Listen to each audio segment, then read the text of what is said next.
From southeastern to southwestern Europe and the Mediterranean island of Corsica. Over the past month, the island's been a major trouble centre for the French government as the islanders demand greater autonomy.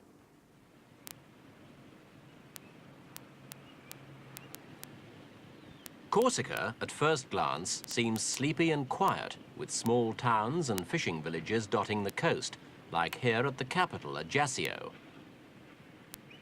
It was ruled by the Italian city-state of Genoa until a couple of hundred years ago, and to a large extent has remained unaffected by the Industrial Revolution. But now it's part of France, even though the local patois seems to owe as much to Italian as to French.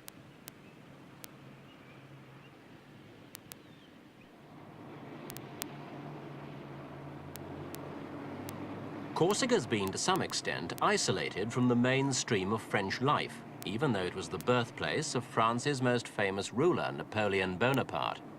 Like other areas on the periphery of France, such as Brittany, it's felt itself not only isolated, but deprived of central government attention. Last month, the islanders' slumbering grievances burst out in a wave of violence that not only rocked Corsica, but the whole of France as well.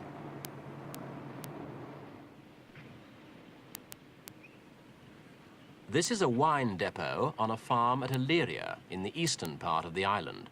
On August the 22nd, autonomists from the Action for the Rebirth of Corsica, the ARC, fought a pitched battle here with police. 50 ARC commandos, led by their chief, Edmund Simeoni, shot 2 policemen dead before government forces were able to occupy the burnt and shattered building. The ARC demands local autonomy for the island, hoping it will help end what they see as years of neglect. And this farm was an economic as well as a political target. It's owned by Pieds Noirs, a French settler from Algeria, many of whom came to Corsica after Algerian independence, and now farm much of the best land, arousing fierce local opposition.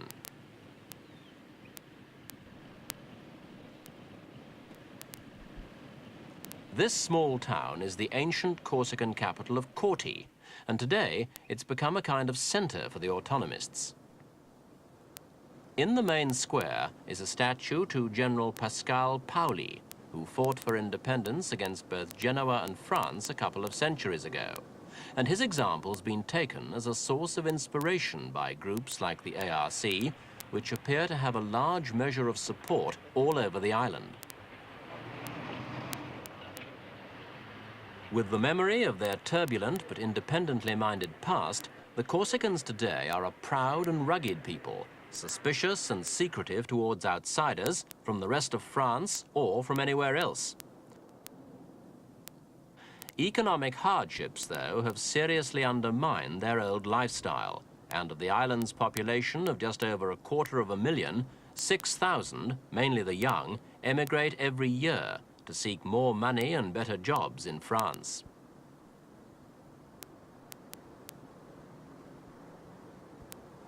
Those Corsicans who remain feel the central government's done little to help them improve their living standards, and this, together with the fact that prices are often considerably higher than on the mainland due to transport costs, has fueled the grievances on which groups like ARC have fed.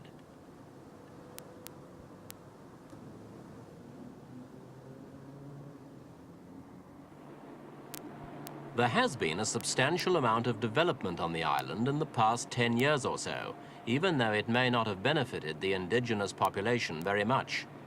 The Pieds Noirs, with the assistance of government resettlement grants, have successfully developed agriculture on the less mountainous eastern side of the island, taking over areas that the Corsicans themselves had never properly farmed.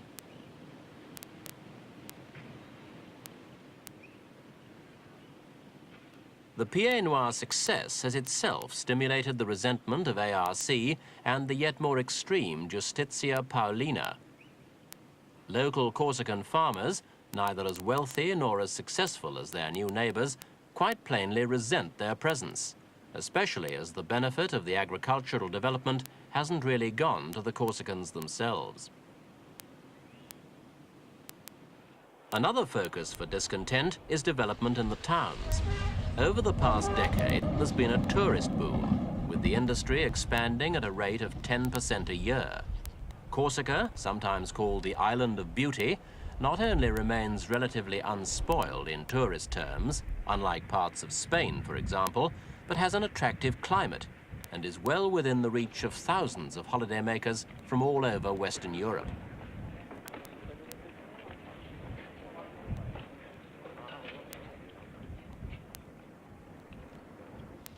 In the picturesque little towns like Bastia and Ajaccio, modern hotels have sprung up to cater for the transient holiday trade, which brings in customs alien to the traditionally minded islanders. The trade's also brought money and jobs.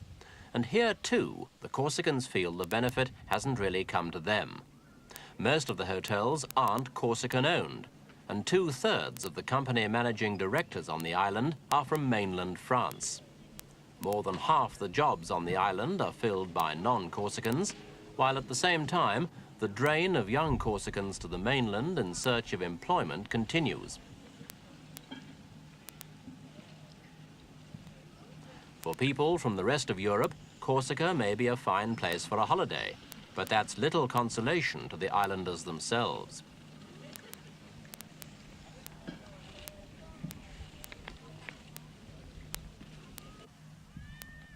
The impact of the tourist industry hasn't been confined to the towns alone. Special holiday villages have been built by the coast in some areas, a further reminder to the Corsicans that their island's becoming a playground for outsiders.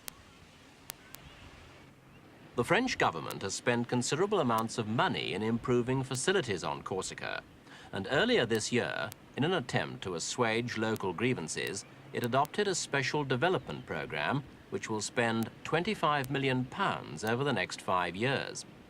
It aims to halt the depopulation of mountain areas, build industrial zones, limit unsightly tourist developments, and help safeguard the Corsican language and culture.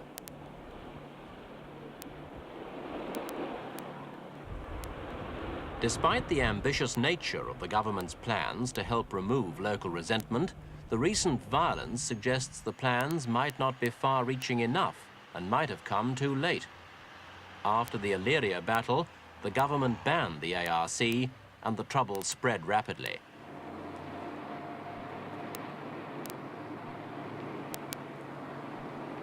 "12 hours after the ARC was banned, new battles took place here in the port of Bastia, in which 1 policeman was killed and 18 more were injured. In reply, the government sent massive police reinforcements to the island, as well as 500 paratroopers and 2 squadrons of armoured vehicles. The display of force appeared to take the edge off the violence, which has died down over the past few days. But the apparent determination of the islanders to gain a measure of autonomy seems unchanged.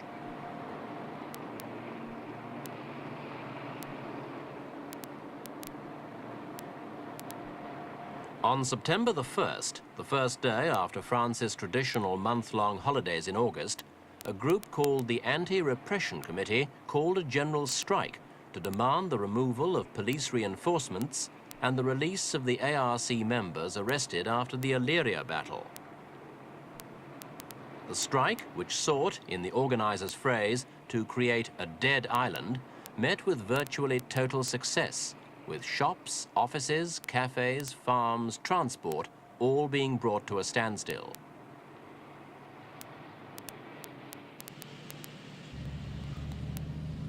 During the day, there were 3 small bomb attacks against government buildings, but no injuries were caused, and the rest of the day passed off peacefully.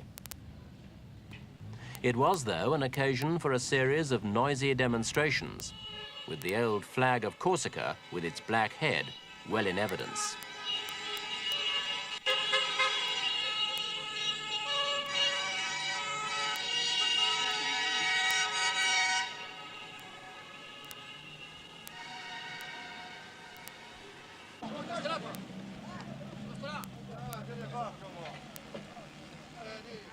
The success of the strike, ironically, underlined the isolation of the island.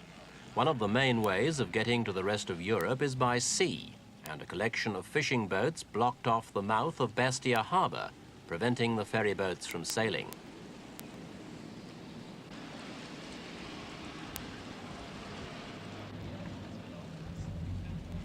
The air service to France continued to operate during the strike, but the ferries were forced to remain in harbour, and holidaymakers waiting to return to the mainland spent an unscheduled, though not altogether uncomfortable day in waiting.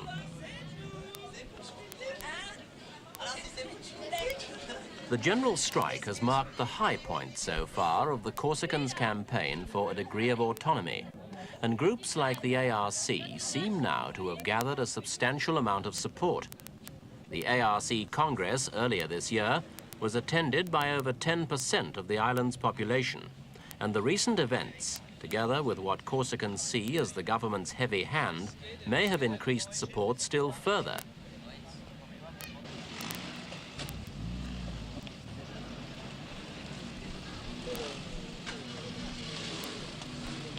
With a number of Corsicans facing trial for the Illyria battle and for other incidents, the autonomists have a new focus for their campaign.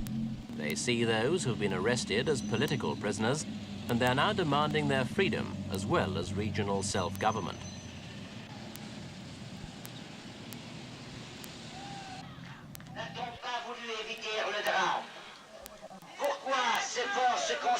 This is Ghisonaccia, in the centre of the newly developed agricultural region, not far from the wine depot at Illyria. And the chosen site for the demonstration was a clear indication that even though the clashes of the previous few days had ended, the grievances that had helped to cause them remained.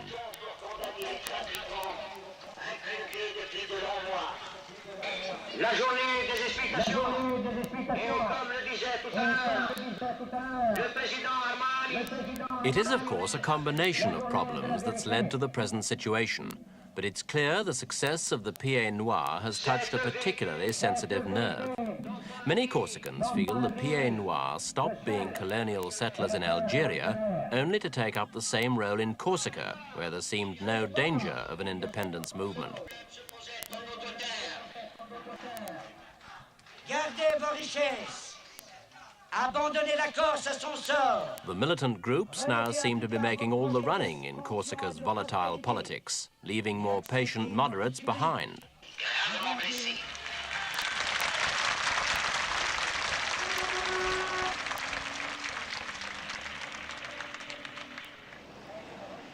Police activity has been reduced in the past few days, with the government apparently keen to keep a low profile to avoid provoking new clashes.